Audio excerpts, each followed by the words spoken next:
اور تیسری بات جو آپ کی وائس میں ہے وہ یہ کہ مرزا انجینئر صاحب کو بہت سارے لوگ سنتے ہیں، اس سے میں اختلاف نہیں کر سکتا ہوں، بلکہ کل کوئی یہ بات جو ہے ایک غیر مسلم بھی کہہ سکتا ہے، ایک یہودی کہہ سکتا ہے، اور ایک نصارہ کہہ سکتا ہے، ایک لبرل کہہ سکتا ہے، ایک ملحد بھی کہہ سکتا ہے کہ مجھے اتنے لوگ سنتے ہیں۔ معاملہ یہ ہے کہ اتنے لوگ سننے کے بعد ان لوگوں نے آپ کو کتنا قبول کیا۔ مرزا جہلمی صاحب کی ناکامی کی سب سے بڑی دلیل یہ ہے کہ ان کی اکیڈمی میں لوگ موجود ان کی وضاحت اور یونیفارم کو اب تک بھی قبول کرنے کے لیے تیار نہیں۔ مرزا صاحب کا ٹربن وہ کس نیت سے پہنتے ہیں تو وہ بتا سکتے ہیں کہ وہ جو دعویٰ کرتے ہیں کہ اتنے سارے لوگ مجھے سنتے ہیں، ان سننے والوں میں سے کسی کی وہ نشاندہی کر سکتے ہیں اس طریقے سے اکثریت کے اعتبار سے کہ ان کے سر پہ ٹوپی ہو، اس طریقے سے ان ٹربن وہ پہنتے ہو؟ بالکل بھی نہیں۔ مرزا صاحب اکیڈمی میں جس لباس کے ساتھ ملبوس ہوتے ہیں، جو لباس ان کے جسم پہ زیب تن ہوتا ہے، مجھے یہ بتائے کہ میں نے آپ کی بھی ڈی پی دیکھی آپ کے واٹس ایپ پر، اس میں نہ ٹوپی نظر آتی ہے اور نہ اس میں ٹربن نظر آتا، نہ چہرے پہ داڑھی۔ الحمدللہ بالغ بھی آپ دکھتے ہو، مونچھیں تو نکلی ہوئی ہے، ماشاءاللہ خوب ہے، لیکن داڑھی کا ایک بال بھی نظر نہیں آتا ہے، اور اتنا نظر آتا ہے کہ آپ نے جو ہے تازہ ہی شیو مار رکھا ہو، اگر یہ آج کی ڈی پی ہے۔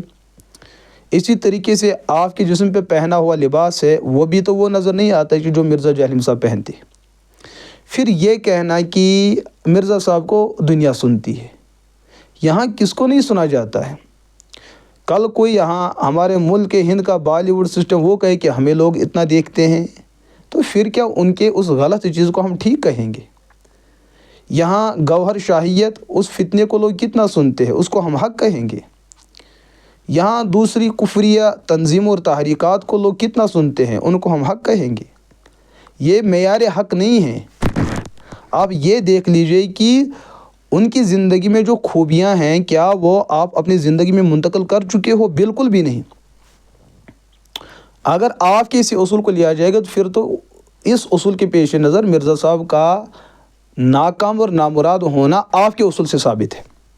یہ تو میں مرزا صاحب کی بات نہیں کر رہا ہوں، یہ تو میں آپ کے اصول کی بات کر رہا ہوں جو آپ نے وائس میں بتائی کہ مرزا صاحب کو دنیا سنتی ہے۔ لہٰذا یہ معیار نہیں ہے۔ آج سوشل میڈیا کا دور ہے، آج کس کو دنیا نہیں سنتی ہے؟ دنیا بھی نہیں سنتی اردو والوں کو، تو اردو والے ہی سن سکتے ہیں، تو اس کا دائرہ چونکہ اردو زبان کا ایک دائرہ ہے، اب پوری دنیا کہاں سنتی ہے؟ انگریزی زبان والے اس کو وہی لوگ سنتے ہیں جو اس زبان سے آشنا ہوں گے، تو پوری دنیا کہاں سنتی ہے؟ تو اسی طریقے سے یہاں سننے والے تو ہر ایک کو ملتے ہیں۔ آپ سوشل میڈیا پہ تھوڑی دیر کے لیے بدتمیزی کرے، آپ کو دنیا دیکھے گی، لیکن اس بدتمیزی کی وجہ سے آپ کو وہ کردار ٹھیک تو نہیں ہوگا نا۔ معاملہ یہ ہے کہ مرزا صاحب کے حوالے سے جس طریقے سے آپ دفاع کی کوشش کر رہے ہیں، ہمیں مرزا صاحب کی ذات سے کوئی معاملہ نہیں، لیکن جو آپ ان کے حوالے سے جو کچھ ایک میدان بنا رہے ہیں اور جن مصنوعی اصول کے پیش نظر آپ وہ میدان بنا رہے ہیں، وہ بالکل غلط ہے۔ اس حوالے سے آپ کو چاہیے کہ آپ مرزا صاحب سے بھی اس حوالے سے بات کریں کہ ہم آپ کے حوالے سے آگے جا کے اس طریقے سے اصول ذکر کرتے ہیں، ان اصولوں کا ذکر کرنا ٹھیک بھی ہے یا غلط بھی ہے؟ مجھے لگتا ہے مرزا صاحب خود بھی آپ ان چیزوں کی تردید کریں گے جو ان کی عقیدت میں آپ آگے بڑھا رہے ہیں۔ لہٰذا اس چیز سے بلا وجہ ان چیزوں کو ایک وہ رواج دینا، ایک وہ طول دینا، یہ بالکل جو ہے شرافت انسانی کے بالکل برعکس اور خلاف ہے۔